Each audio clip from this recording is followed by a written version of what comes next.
Jon trained at the prestigious Cheetham School of Music in Manchester.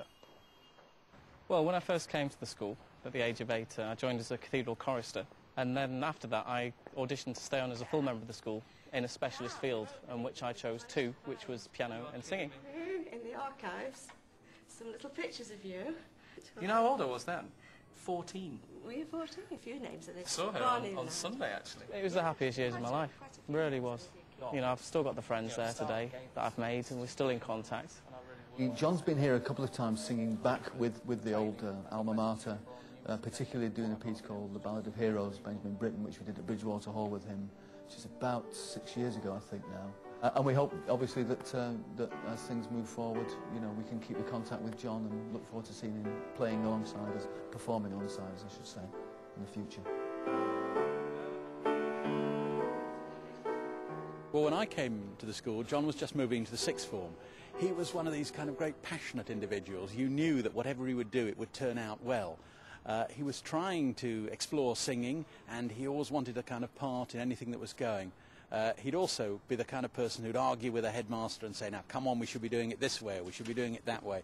But in the end, he had a kind of very friendly smile and a very open disposition, and we might have agreed to differ on certain times, but we're really close friends.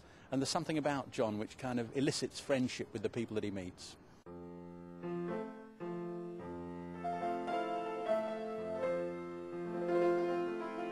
Well, I've kept in contact with Sue all the way through, really. But we've still got the same rapport we had when I was a kid. I was still cheeky back then, I'm still cheeky now. And it's as if, you know, 10 years haven't passed since I was last with her. And it's unbelievable. She's still on top form. She's still one of the best teachers, if not the best teacher in the school. So, you know, it means a lot to see her and stay in contact.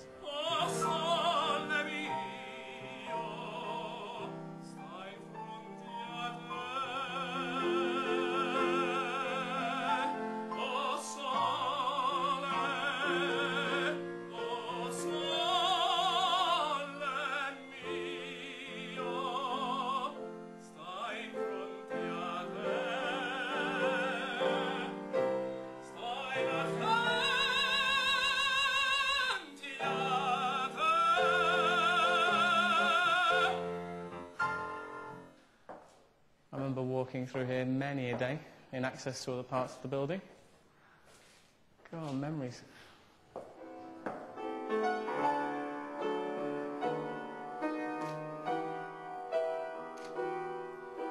Today is a photo shoot for Jon's album cover at two locations, his manager's house and his mum's backyard in Salford.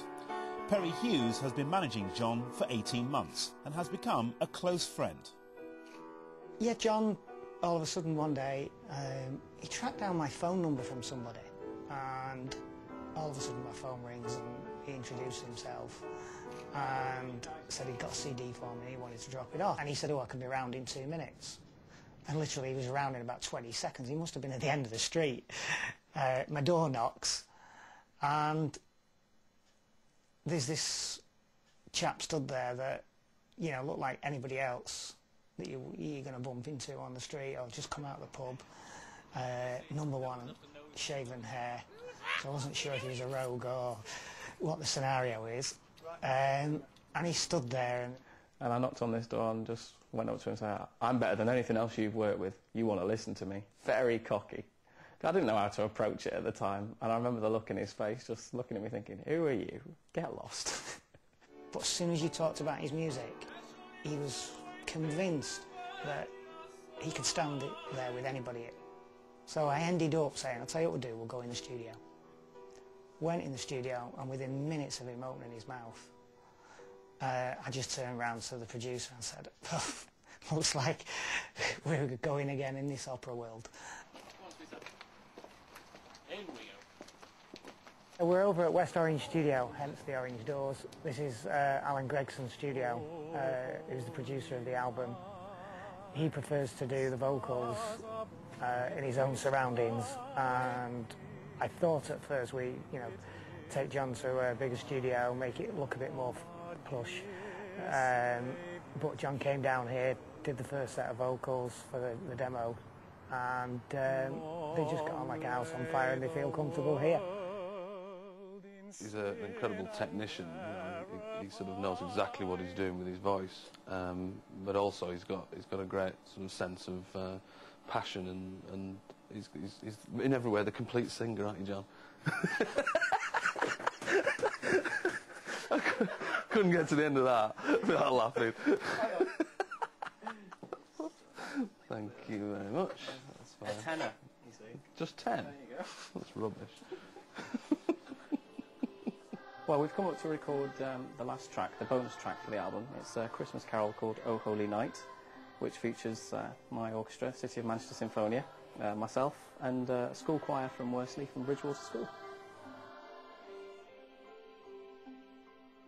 O night divine,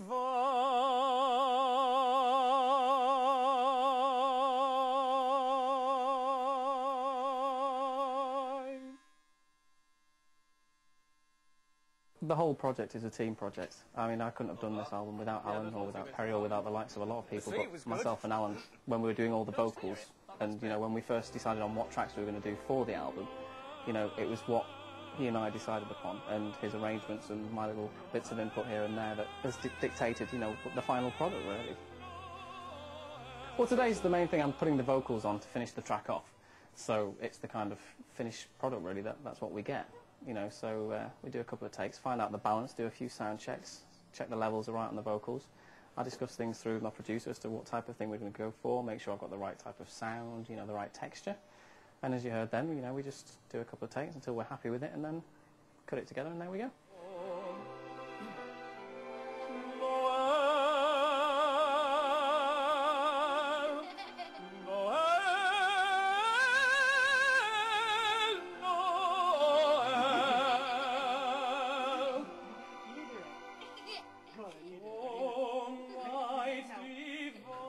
The album's definitely got what it takes to be a success, but so have all my other failures, so...